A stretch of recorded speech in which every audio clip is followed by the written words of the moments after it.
কোনো সিঙ্গারা বিস্কুটের লোভে না যে নিজেদের পায়ের মাথার ঘাম পায়ে ফেলে তারা আন্দোলন করে এই একটানা 35 দিনেরও বেশি সময় ধরে আন্দোলন করে তারা আমরা আতঙ্কে পুলিশের উপর করে এই দেশটাকে আমরা ঠিক করতেছি। আমরা যখন দেশ সংস্কার করতেছি অরাজনৈতিক ভাবে, আপনারা তখন রাজনৈতিক দলের নেতা কর্মীদের নিয়ে এখানে কি করতেছেন? আজকে আপনারা যদি রাজনৈতিক নেতাদেরকে ইনভাইট করতেন তাহলে আমাদের কেন রাখছেন?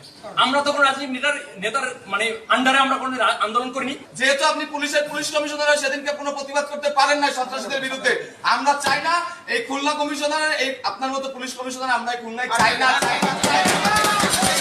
আপনার এই প্রশাসন লেয়াজু ভিত্তিক প্রশাসন, এই প্রশাসন যদি ভবিষ্যতে থাকে আমরা আশা করতেছি আমরা সাধারণ ছাত্র সমাজ আবার একই ঘটনার সম্মুখীন হব। আবার গুলি চালাতে পারেন। আজকে আগের দিন আপনারা লীগের হয়ে গুলি চালাতেন, এর পরবর্তীতে আপনারা হয় বিএনপি হয় অন্য কারণে গুলি চালাবেন। ভাই একটু আপনাদের জুনিয়র অফিসাররা কেন স্বতন্ত্র কমিশন চায়? তারা কেন বলতেছে যে আপনারা আমাদেরকে স্বাধীন করুন? কারণ তারা জানে আবার যখন নতুন রাজনৈতিক দল আসবে, আপনারা সেই নতুন রাজনৈতিক দল যদি চাপে পড়ে তাহলে আপনারা আবার আমাদের বুকে গুলি চালাবেন। আপনারা যে গুলি চালাবেন না এর গ্যারান্টি কি আমাদের দিবেন? কোন ছাত্রের উপরে, কোন জনতার উপরে, নিরাপদ জনতার উপরে, কোন মিছিলের উপরে যে গুলি চলবে না, মিছিল মিটিং যে স্বাধীনভাবে হবে, এর কোন গ্যারান্টি আছে?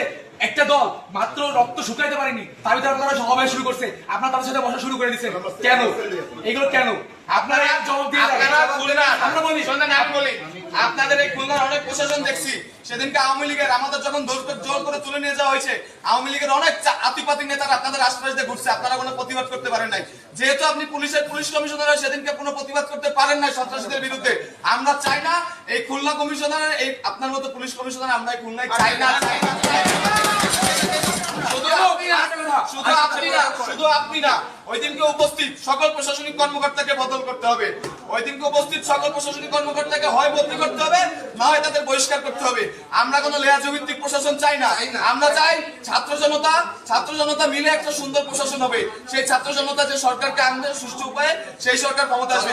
এখন আমরা ডক্টর মোহাম্মদ ইউনূসের নেতৃত্বে বাংলাদেশ পরিচালনা করব।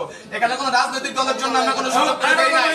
আপনাদের যে জুনিয়র অফিসার আছে তাদের সে একটা বার্তা, আপনাদের যে সিনিয়র অফিসার আছে তারা পদত্যাগ করবে কি করবে না আমরা জানি না, কিন্তু বর্তমান দেশের যে অবস্থা পুলিশ প্রশাসন রাস্তায় দরকার। আপনারা অঞ্চলে অঞ্চলে ডাকাতি হত্যাযজ্ঞ থামান, রাস্তায় ফিরে আসেন, সিনিয়র অফিসারদের কমান লাগবে না, আপনারা নিজ নিজ থানার আন্ডারে আপনারা কাজ করেন। প্রয়োজনে এই যে আপনাদের 11 দফা দাবি আছে এইগুলো দেশ ঠান্ডা হওয়ার পরে, কেয়ারটেকার গভর্নমেন্ট নেওয়ার পরে আবার ঠিক করা যাবে।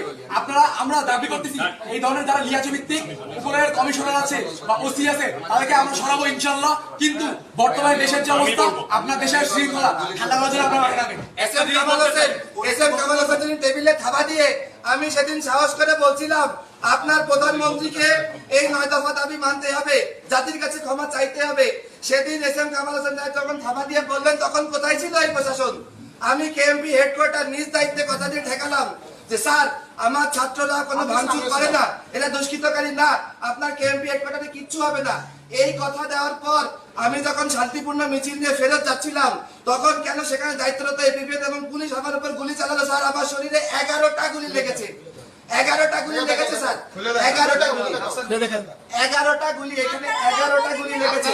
প্রশাসন আমাদের দরকার, প্রথম কথা প্রশাসন আমরা চাই। তবে আমরা প্রশাসনের যে নৈতিকতার যে অবক্ষয় দেখেছি, স্পেশালি আমি পুলিশ বাহিনীকে বলবো, তাদের এই নৈতিক অবক্ষয়ের কারণে আজকে পুলিশ প্রশ্নবিদ্ধ, এবং আমরাও এই ক্ষেত্রে ব্যতীত যে আমাদের অনেক পুলিশ মারাও গিয়েছে। বাট তাদের এই নৈতিকতা যদি থাকতো তাহলে আজকের এই সিচুয়েশন দেখা লাগতো না। তবে আমরা কোনো রাজনৈতিক দলকে এখানে প্রমোট করার জন্য আমরা ছাত্র সমাজ এখানেও আসিনি এবং সারা বাংলাদেশে আছেন আন্দোলন। আমরা নিরপেক্ষতার ভিত্তিতে আমরা এই সরকার গঠন করতে চাই, এবং পুলিশ বাহিনীকে আমরা বলবো যে আপনারা যেই ধরনের নেতৃত্ব দরকার বা যে নৈতিকতা থাকা দরকার সেটার ভিত্তিতে আগামী দিনে কাজ করবেন। আমরা অবশ্যই প্রশাসনকে চাই, প্রশাসনকে আমরা তো কোনোভাবেই ধিক্কার বা ঘৃণা জানাতে লেয়াজভিত্তিক প্রশাসনকে ধিক্কার জানাই। এট দ্য সেম টাইম আমরা চাই যে প্রশাসনিক কয়েকজন কর্মকর্তার জন্য যে পুরো ডিপার্টমেন্টকে বরখাস্ত করতে হবে বা ডিপার্টমেন্টকে আমরা নিন্দা জানাবো সেটা না। আমাদের অবশ্যই প্রশাসন দরকার আছে, প্রশাসন না থাকলে বিশৃঙ্খলা বাড়বে, এটা আমরা সবাই জানি।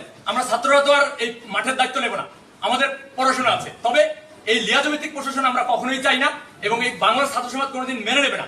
আজকে আপনারা যদি রাজনৈতিক নেতাদেরকে ইনভাইট করতেন তাহলে আমাদের কেন রাখছেন? আমরা তো কোনো রাজনৈতিক নেতার মানে আন্ডারে আমরা কোনো আন্দোলন করিনি। এই আন্দোলন কি কোনো আমরা যেটা চাইবো যে খুলনা সহ আমরা সংক্ষিপ্ত করে দেওয়া মুশকিল। যে স্যার, আমাদের নেতা আজকে শুনতে হবে।